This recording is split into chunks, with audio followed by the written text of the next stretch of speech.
Welcome to the second video in Unit 1 on the Constitution. Today we are going to have an overview of the executive branch. This is just a reminder that to accompany this video is the worksheet main idea number 2. There are 5 questions here that you can answer using this video as well as your notes.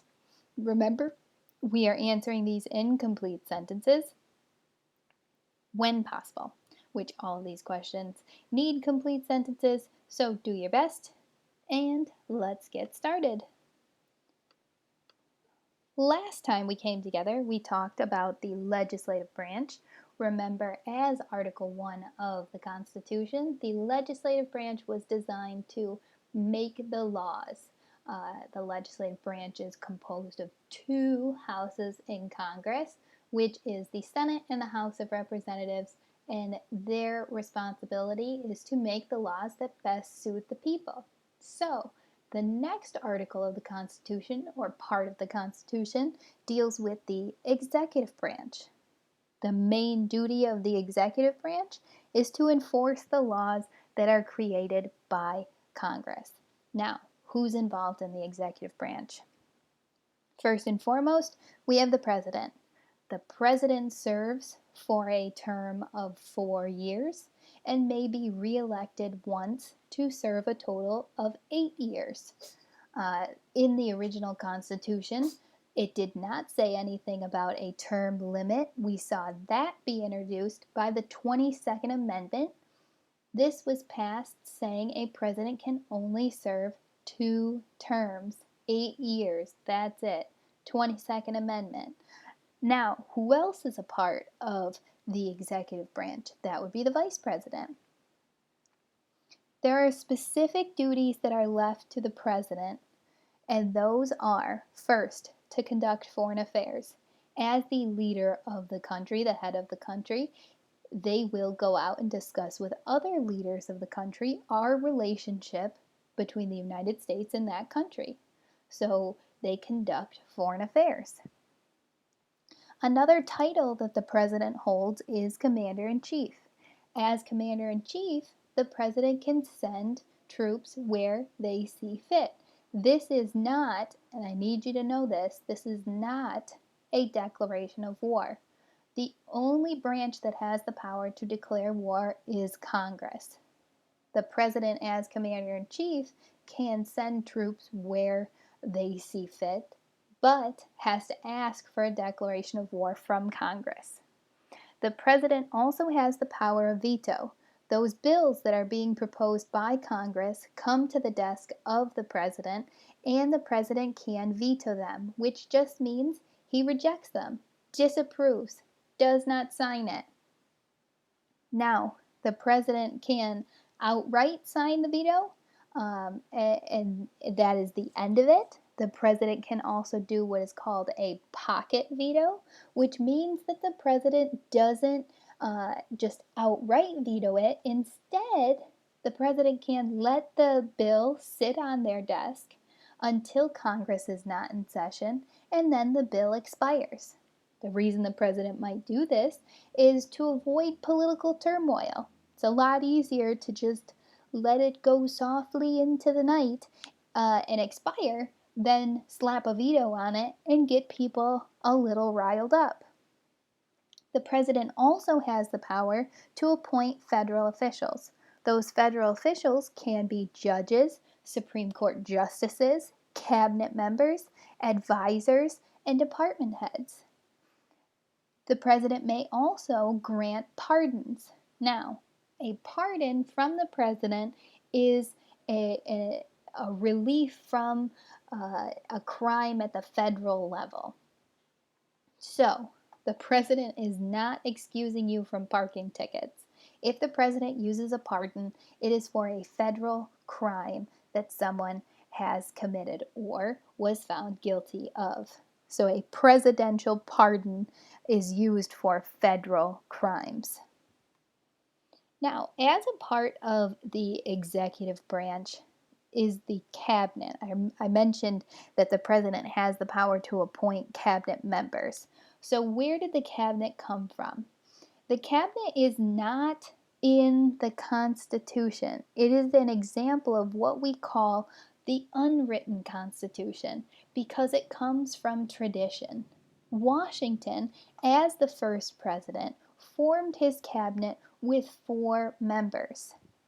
And the reason that Washington formed his cabinet is because he realized he's one person. He cannot know everything, be everywhere, study everything that he needs to know on a day-to-day basis. So instead, he created cabinet positions of people where their sole job is to advise the president. So in Washington's cabinet, he had a Secretary of State that dealt in foreign affairs. He had a Secretary of War that dealt in strategies of war, possibilities of war. He had a Secretary of Treasury that dealt with the money within the country. And he had an Attorney General that dealt in legal matters of the nation. He used these 4 people to advise him on their specialty. So the Secretary of State was telling him what other countries were doing, what was their position with other countries, how should he conduct himself when he went to meet with these other countries. So the primary duty of the cabinet is to advise the president. This is a part of the unwritten Constitution. It is used as tradition over time. Washington started it, and we still have it today. Today, there are many more positions. There are 15 today. We have positions of the Secretary of Education, which you could guess deals with the education within the country. We have the Department of Homeland Security. We have the Department of Transportation. Over time, the cabinet has evolved to meet the needs of the country. As the country evolves, as we become more technologically advanced, more cabinet positions have been added. The last one to be added was Homeland Security after 9/11. That was something that we didn't know we needed. We didn't know that we had to have a whole cabinet position dedicated to the potential threat to the country, home attacks on the United States, not during wartime. So these positions have evolved over time to best serve the president in the necessary times that we are in. The cabinet, the unwritten constitution to advise the president. The other thing we need to tackle with the executive branch is how the heck does the president get elected? So the election, how does it work? Well, first we have to talk about the Electoral College because the Electoral College is used in order to elect the president. It is made up of electors. Electors are selected based on the total number of senators and representatives per each state. So if we look at Alaska, there's 3. That means they have 1 representative and 2 senators. You add those together and you get the number of electors that belong to that state. So electors are assigned based on the representation of each state. An elector casts the official vote for the entire state for the presidency. So, if in Alaska the vote, the tally of votes is favoring the Republican candidate, then all 3 electors of that state go to that candidate. Okay, so they cast the official vote for the presidency. There are 2 types of votes that we see in the election process. First and foremost is the popular vote. The popular vote is the vote of the people. That's what we cast when we go to the ballots every election day. Okay, the popular vote selects specific positions such as the U.S., the federal, state, the federal and state senators and representatives. We directly vote in those people. We indirectly choose the president through the electoral vote. The electoral vote is decided on a winner-take-all basis.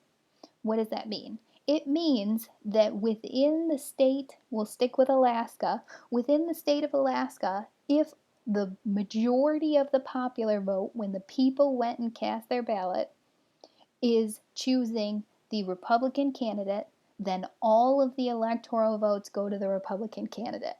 Okay? This idea here was put into place so that we kind of separated the people's vote and what was choosing the presidency. Now, I want to look at this map for a second so that we can see that there are some trends, and as we get closer to election day, you're going to see maps that kind of look like this. Where are states voting? You're going to hear blue states, you're going to hear red states, you're going to hear swing states. Well, what the heck does that mean?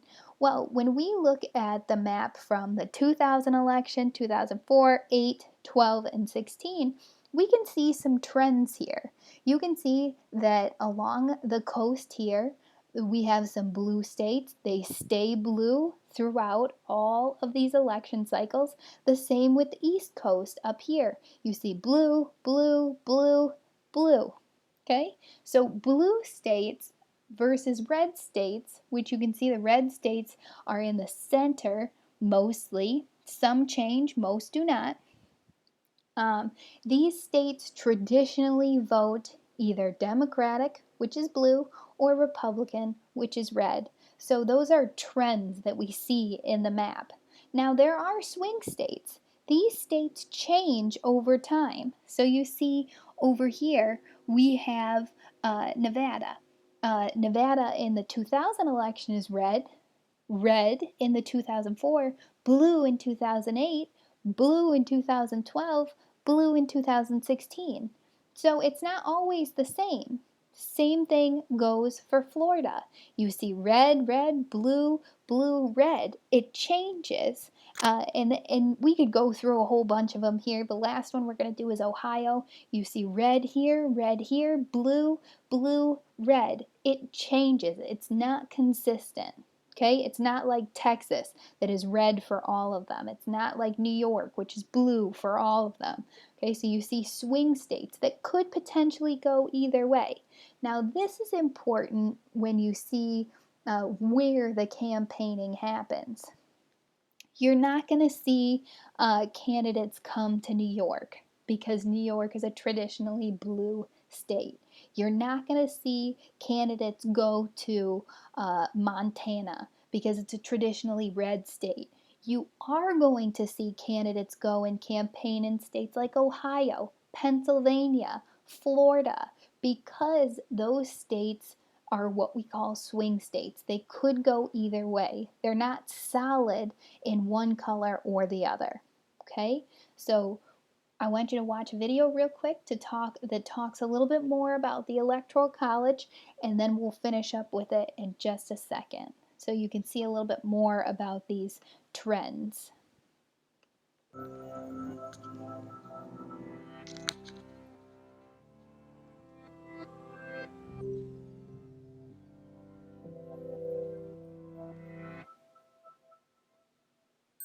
Most people have heard of the Electoral College during presidential election years.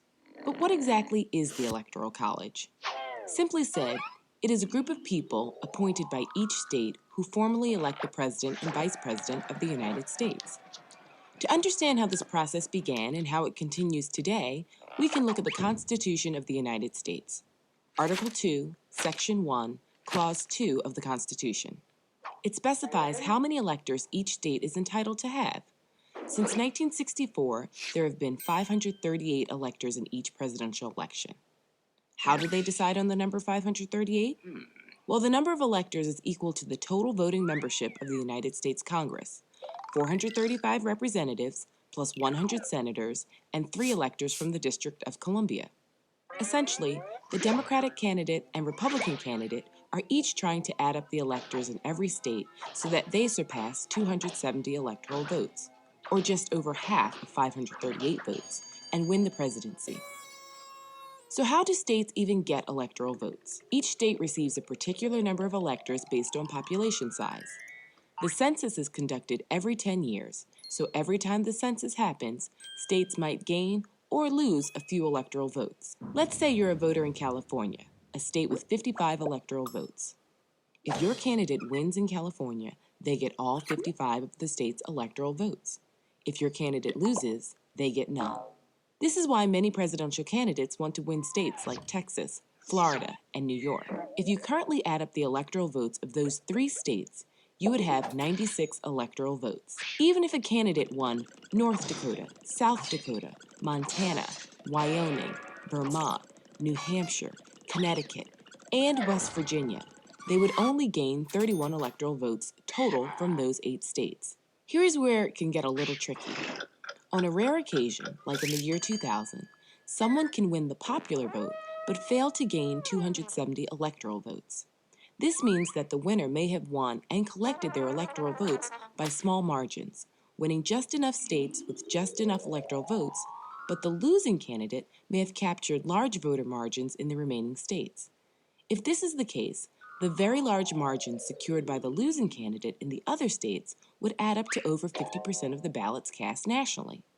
Therefore, the losing candidate may have gained more than 50% of the ballots cast by voters, but failed to gain 270 of the electoral votes. Some critics of the Electoral College argue the system gives an unfair advantage to states with large numbers of electoral votes. Think of it this way. It is possible for a candidate to not get a single person's vote, not one vote, in 39 states or the District of Columbia, yet be elected president by winning the popular vote in just 11 of these 12 states: California, New York, Texas, Florida, Pennsylvania, Illinois, Ohio, Michigan, New Jersey, North Carolina, Georgia, or Virginia. This is why both parties pay attention to these states. However, others argue that the Electoral College protects small states such as Rhode Island, Vermont, and New Hampshire, and even geographically large states with small populations like Alaska, Wyoming, and the Dakotas. That's because a candidate can't completely ignore small states because in a close election, every electoral vote counts. There are certain states that have a long history of voting for a particular party. These are known as safe states. For the past 4 election cycles, in 1996, 2000, 2004, and 2008, Democrats could count on states like Oregon, Maryland, Michigan, and Massachusetts, whereas the Republicans could count on states like Mississippi, Alabama, Kansas, and Idaho. States that are teetering between parties are called swing states. In the past 4 election cycles, Ohio and Florida have been swing states, twice providing electoral votes for a Democratic candidate and twice providing electoral votes for a Republican candidate. Think about it. Do you live in a safe state? If so, is it a Democratic or Republican safe state? Do you live in a swing state? Are your neighboring states swing or safe? Is the population in your state increasing or decreasing?